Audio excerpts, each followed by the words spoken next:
जाओ मेन विषय पर। पत्नी ने पति से कुछ कह दिया, पत्नी ने पति से, और माताएं मालूम सबसे ज्यादा खुश कब होती हैं? पत्नी जब पति को सुनाए और पति कुछ ना बोले, पत्नी को मजा आ गया, आज मेरे पति ने कुछ भी नहीं बोले तो खूब सुना दी। तुम्हारी बुद्धि माताओं, स्त्री बुद्धि तुम्हारी बहुत खराब, क्या करूं मैं। सच में माताओं, थोड़ा सा मतलब क्या करूं, समझाना भी मेरा बेकार कभी कभी लगता है कि तुम्हारी बुद्धि पलटना नहीं है। मैं ही अपनी बुद्धि पलटा लेता हूं तो समझाओ नहीं इनको तो सच में मालूम, यदि पति जबकि पति मतलब पत्नी का पति मतलब बहुत बड़ी चीज होती, ध्यान रखना, ध्यान दो माताओं, बहुत बड़ी चीज होती पति। मतलब तुम्हारा एक मालिक है, तुम्हारा पति राजा है, स्वामी है, नाथ है, और उसको सुना के तुम खुश हो रही हो तो समझ लेना तुम्हारा बुद्धि खराब है। क्या बुद्धि खराब है? हाँ नहीं, पर बुद्धि क्या करूं, तुम्हारी बुद्धि जितनी होगी उतनी तो करोगी तुम। अपने पतियों को सुनाकर और कहीं सास से और हो जाए, मैंने देखा बहू यदि तेज निकले और सास बेचारी धर्मात्मा हो, सीधी हो, और बहू सुनाए सास को, सच में बहू इतनी खुश होती हैं, मजा आ गया। आज तो मैंने खूब सुनाई सास को, आज तो इतनी सुनाई कि सुनती रह गई, आज तो कहीं मुंह बंद कर दो, मुझे मैं बोलती बंद कर दी। हे माता बोलती बंद करती, उसके पहले तू मौन ले लेती, दोनों खुश रहती। हे सास, अब बहू तुझे कुछ सुना भी दे तो विकल्प नहीं करना, क्या चिंतन करना, जो मैं तपस्या के द्वारा कर्म की निर्जरा करती, वो निर्जरा मेरी बहू ने कर दी। लेकिन ये चिंतन सबके बस में नहीं है भैया, सब नहीं कर सकते, इसको ध्यान रखना, सबके बस में नहीं है ये चिंतन, सभी लोग नहीं कर सकते। किसी ने तुम्हें गाली दे दी, निर्जरा समझ लो, निर्जरा हो गई, लेकिन निर्जरा कब होगी? जब तुम उसका प्रतिकार न करो, उसका तुम उसके विषय में न सोचो। बहू तुम्हें परेशान करे, सुनो सासू माताओं जितनी बैठी हो, बहू तुम्हें खाने ना दे, तुम्हें गाली दे, परेशान परेशान करे, जब से आई तब से तुम रो रही हो, मत रो और चिंतन करो, ए बहू मेरे कर्मों की निर्जरा के लिए मेरे घर में आ गई। क्या चिंतन करना, मैं तपस्या करती, मैं भक्ति करती, उसमें कर्मों की निर्जरा होती, लेकिन मेरी बहू ने मेरे घर में तपस्या करा दी। क्योंकि ध्यान रखना, सबसे बड़ी तपस्या है दूसरों की बातों को समता से सहन कर लेना, दूसरों की बुराइयों को समता से सहन कर लेना। आगम की भाषा में सबसे बड़ा तप है, सबसे बड़ा तप। और अपनों की विशेष, दूसरों को तो सुन लेते हैं, दूसरों को ही सुनाए सुन ले। जैसे पति को, सेठ को कोई कुछ कह जाए तो कुछ नहीं परेशान होती, लेकिन पत्नी, घर की पत्नी सुनाए कितना कष्ट होता है, तूने मुझे क्या सुना दिया। अथवा पत्नी के लिए, महिला के लिए कोई गाली भी दे जाए आसपास पड़ोस का तो विकल्प नहीं होता, पर पति यदि कुछ कह दे, और ध्यान रखना पतियों, इनकी जेठानी के सामने अथवा इनकी देवरानी के सामने तुम अपनी पत्नी से कभी कुछ कह मत देना, न तो न थाने नींद आवली ना ऊन नींद आवली, कहते समझो परेशान हो जाओ लोते। माने सबके सामने हमारी इज्जत खराब कर रही हो, तूने मेरे सबके सामने मुझे धोली, और मेरी भाभी थी उस समय तूने ऐसे कर दिया। हे भगवान, हे माताओं, सच में घर की तो भाभी थी, घर की माँ थी, लेकिन पति देव तुम्हारी खैर नहीं है। यदि तुमने सबके सामने इनको सुना दिया तो इसलिए सबके सामने मत सुनाना, लेकिन कोई सुना दे माताओं तुम्हारा पति, तो समता से सहन करना।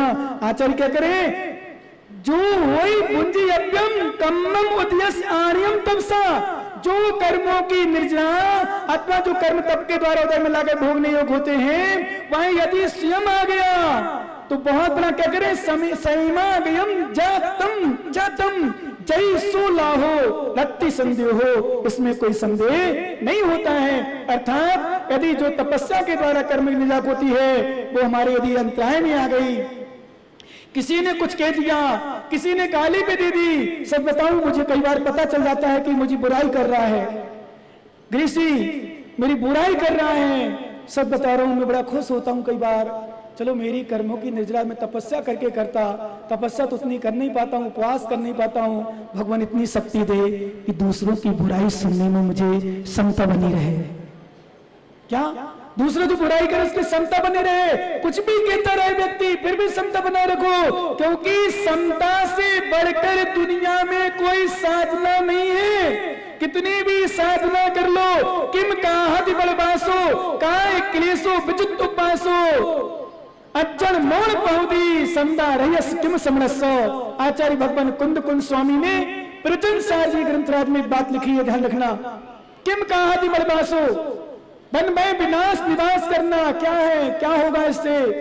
किम काहति बलवासो काय क्लेशो, काय क्लेश करना, विचित्र उपवासो अनेक प्रकार के उपवास करने से, अध्ययन मौन पहुदी अध्ययन और मौन आदि क्या होगा, समता रहित समरस, समता से रहे श्रवण यदि है तो खूब उपवास कर रहे हैं, खूब साधना कर रहे हैं, खूब तपस्या कर रहे हैं, खूब अध्ययन कर रहे हैं, खूब स्वाध्याय कर रहे हैं और समता से रहते हैं तो विश्वास मानना ज्ञानी कुछ भी नहीं होगा। और एक श्रवण कोई उपवास नहीं करता है, कोई काय क्लेश विशेष नहीं करता है, नहीं रहता है बनवास में, लेकिन दूसरों की कठोर से कठोर बात को क्षमता के साथ सहन करता है, समता रखता है, निरंतर जीवे मरने लाहा लाहे संजोग विपजोगे। जीवन में मरण में सुख में दुख में संयोग में वियोग में जीवे मरने लाहा लाहे संजोग विपजोगे हो। बंधु में सब दुखा दो, बंधु में मित्र में सुख में दुख में समता रखता है, उसी साधक का नाम सामायिक है, उसी साधक का नाम सच्चा साधक है। इसलिए ज्ञानियों ध्यान रखना, आचार्य भगवान कहते हैं कोई भी समस्या आए, कोई भी कष्ट आए, उसमें समता से सहन करना। कोई कुछ तुम्हें कष्ट हो, कितने भी कष्ट हो जाएं, फिर भी समता से सहन करना, इसी से हमारी कर्मों की निजरा होगी। और आगे आचार्य भगवान क्या कहते हैं, बहुत सुंदर बात आ रही है, चर्चा आगे करेंगे क्योंकि शाम का टाइम हो गया है। और कल का दिन वो दिन जहां राजस्थान में परंपरा है विशेष उत्साह का दिन, कल वो दिन आएगा जहां भगवान का जब हमारे बच्चे का बर्थडे होता है तब खुशियां मनाते हैं। तो 3 लोक के नाथ का जन्म इस अयोध्या नगरी में, साकेत नगरी में, विनीता नगरी में, बेनार क्षेत्र में होगा। पूरा राजस्थान यहां तक कि अजमेर, विश्वास मानना बूंदी टोंक निभाई तो आएंगे, पता नहीं कहां से लोग आते हैं। फिर देखना अपनी आंखों को जो पंडित समय दिया है, पंडित साहब कितना समय दिया, 7:30, इसके पहले पूजा वगैरह हो जाएगी, 7:30 पर जन्म होगा, बधाइयां गाई जाएंगी, प्रवचन होगा, उसके बाद जुलूस, उसके बाद आपकी क्रियाओं, दोपहर में संभवत और टोना रायसेन से आने वाले बच्चों, पाठशाला बच्चों द्वारा कार्यक्रम होगा, उसके बाद फिर प्रवचन। तो बाकी क्रिया आप बता देना क्या होगा। सभी लोग अपने नेत्रों से देखकर, जन्म की बधाई देखकर, गा करके, माता पिता को बधाई दे करके, बच्चे की खुशियां मना करके विशेष रूप से अपने पुण्य को कमाएं और आराधना करें। और फिर उसके बाद तप कल्याणक, उसके बाद मोक्ष कल्याणक, उसके बाद आपका कल्याण। और बहुत सुंदर भावना एक बनी थी, बन रही, चल रही है शिलान्यास की, तो शायद आज कल सुबह डेट फाइनल कर देंगे। संत भवन की विशेष रूप से ने उसका नाम दिया है जैन सेवा सदन। क्या नाम दिया कि उसमें साधु संत भी हो जाएं, उसमें और भी सब हो जाएं। साधु संत के लिए धर्मशाला है ही, और साधु संत के साथ साथ उसमें साधु बड़ा संघ है। मेरा विश्वास है, मैं दावे के साथ कहता हूं, एक बार तो पूरा प्रयास करूंगा, आचार्य विराग सागर महाराज के पूरे संघ को लाने का पूरा प्रयास रहेगा, पूरा हमारा प्रयास रहेगा। महाराज आए, संघ देखें, और मुझे खुशी तब होगी जब आचार्य महाराज यहाँ आकर के इस क्षेत्र के दर्शन करके देखकर कहें कि विश्रांत सागर तुमने ऐसा काम किया है जो पूरे जयपुर शहर के लिए विशेष रूप से जब कभी इच्छा हो, चलो संडे है, भगवान के दर्शन अवश्य करना है। और कहीं नहीं जाओ जहां कोई मनुष्य नहीं पहुंच पाता है, जहां कोई मनुष्य नहीं पहुंच पाता है, वहां पहुंचाने का प्रयास जयपुर वालों ने तुम्हारे लिए कर दिया है। समझ गए कि नहीं। 8वां द्वीप नंदीश्वर द्वीप में, डॉक्टर साहब, नंदीश्वर द्वीप में किसी मनुष्यों की ताकत नहीं, मुनिराजों की भी ताकत नहीं, दर्शन करे। तुम्हारी नंदीश्वर द्वीप की भावना बने कि दर्शन करना है, आ जाना बेनार क्षेत्र, क्योंकि आसपास कहीं नंदीश्वर द्वीप नहीं है, इतना विशाल तो कहीं भी नहीं अभी राजस्थान में। विश्वास करना, क्योंकि आवा में जरूर बना, पर मैंने सुना है इससे छोटा है शायद, पर जो भी हो नंदीश्वर द्वीप है, पर इससे विशाल। और जयपुर वालों के विशेष रूप से आसपास वालों के लिए चलो नंदीश्वर की इच्छा हो, 8वें द्वीप में जहां अकृत्रिम 500 धनुष की एक जिनालय में 108 प्रतिमा होती हैं। कितनी? एक अपना बनाए अपने जिनालय, 52 जिनालय बनाए, 52 में एक प्रतिमा विराजमान की। ऐसे प्रत्येक जिनालय में 500 धनुष 2000 हाथ की एक प्रतिमा होती है, तो एक जिनालय में 108 प्रतिमा होती है। एक दिशा में 13 जिनालय होते हैं, और 108 लगाए तो 1404 प्रतिमा लगभग होती है। 108 का बड़ा कर ले 13 में, और पूरे में 14 चौका 56, 5616 प्रतिमा 500 धनुष की अवगाहना। कुछ लोग बोलते कभी कभी बोले महाराज इतनी सारी प्रतिमा विराजमान करने से लाभ क्या है? रानी साहब, जब मैंने सहस्त्रकूट की बात करी तो एक ज्ञानी बोले महाराज थोड़ी सी प्रतिमा। मैंने कहा भाई अरे कुछ मिले ना हो, नियम सार में सुन लेना ज्ञानियों, कभी तुम प्रतिमा विराजमान करो ना करो, पर प्रतिमा का कभी बोध नहीं करना। क्यों? पहला कारण जिन बिंब दंसने ने आचार्य भगवान वीरसेन स्वामी ने धवला पुस्तक लिखा है, जिन बिंब के दर्शन करने से निदत्ति निकांचित जैसे कर्मों की निजा होती है। पहली बात। दूसरी बात नियम सार में लिखा है जिन बिंब दर्शन करने से सम्यक दर्शन की प्राप्ति होती है। और तीसरी बात, हे जैनियों, जब तुम कभी यहां से चले जाओगे तुम्हारा गमन हो जाएगा, तुम्हारा समाप्ति हो जाएगी। उस समय कभी जब प्रतिमा खोदने से निकलेगी तो जैन दर्शन का इतिहास मिलेगा कि यहाँ जैनी लोग रहते थे। और एक विशेष भावना विदेश में जहां प्रतिमा निकलती, कहीं विशेष क्षेत्रों में दर्शन प्रतिमा निकलती है, ये प्राचीन। एक बात ध्यान रखना, विशेष पूरा इतिहास जैन दर्शन का विशेष भी है। जैनियों का आज कानून में भी, सरकार में भी, कोर्ट में भी है कि जैन दर्शन पुराना तो किस बल पर है? जैन शास्त्र और जैन प्रतिमा से है। ध्यान रखना, जैन प्रतिमा प्राचीन कहीं कहीं गड्ढों में खूब निकलती, खोदने से एक इतिहास होता है कि हमारा जैन शासन प्राचीन है, प्राचीन पुराना है जैन धर्म। इसलिए कभी मत सोचना प्रतिमा विराजमान कर पाओ ना कर पाओ। अरे ज्ञानियों, जो प्रतिमा विराजमान कर रहा है उन प्रतिमाओं के दर्शन करके पुण्य कमा लो। तो मैंने भावना जब व्यक्त की सहस्त्रकूट जिनालय की, मैंने कहा भगवान जब वहां पर नंदीसुदीप में 5616 मत नंदीसु की बात बता रहा हूं, अकृत्रिम जिनालय देवों में सुनो कितनी करोड़ जिनालय होते मालूम है? अकृत्रिम जिनालय नरकों में भी भ्रमणवासी अंतर्वासी देव होते हैं, उनमें भी जिनालय होते हैं। जैन भगवान की प्रतिमा होती, मिथ्या दृष्टि भी जीव होता है, वो भी तीर्थंकर अरहंत प्रभु की आराधना करता है। इसलिए आप तो आराधना कर जाओ, भावना बने आपका विषय बाद में, पर मैंने भावना बनाई। और कमेटी वाले तो इतने अच्छे हैं कि कहने की आवश्यकता नहीं है। सब भावना उन्होंने बोले महाराज गुरु आदेश पर हमारे विद्वानों से चर्चा करी, बोले महाराज बहुत अच्छा रहेगा, क्योंकि मेरी बहुत दिन से सोचती ऐसा सहस्त्रकूट बने, ऐसा सहस्त्रकूट जिनालय बने जो आसपास में क्या पूरे राजस्थान में ना हो। ऐसी मैंने भावना व्यक्त की, वो भावना बन गई और लोगों की भावना बनी है। इसकी चर्चा बढ़ाएंगे करेंगे, पर भावना बना लो अभी से। 1000 जिन प्रतिमा के जब दर्शन होंगे कितनी, एक बात और बता दूं, कई बार जब 24 हो, बड़ी बड़ी प्रतिमा हो, एक प्रतिमा के दर्शन करके भागा मत करो, हर प्रतिमा के दर्शन करके प्रयास किया करो। क्यों? बोले महाराज एक प्रतिमा के दर्शन के लिए बराबर है, नहीं बराबर है। अंधघोटक न्याय भी कुछ कहता है।